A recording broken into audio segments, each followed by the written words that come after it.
এই ছেলেটার নাম রহিম। ছোট্ট একটা গ্রামের গরিব ছেলে। বাবা নেই, অসুস্থ মাকে নিয়ে খুব কষ্টে দিন কাটে তার। ছোট্ট এই গ্রামটাই ছিল রহিমের পৃথিবী। এখানেই তার হাসি, এখানেই তার কষ্ট।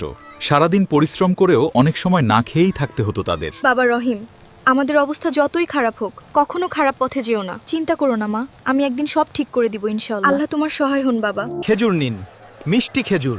সারাদিন গ্রাম ঘুরে খেজুর বিক্রি করত রহিম। যেটুকু টাকা পেত সেটুকু দিয়েই চলতো তাদের সংসার। এটা আবার কি?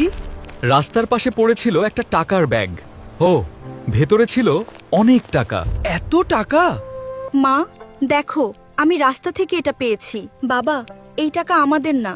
হারাম টাকা ঘরে আনলে কখনো শান্তি আসবে না। চাচা, এই ব্যাগটা কি আপনার? এত টাকা পেয়েছিস, রেখে দে। না, এটা আমার না। আমার টাকার ব্যাগ হারিয়ে গেছে।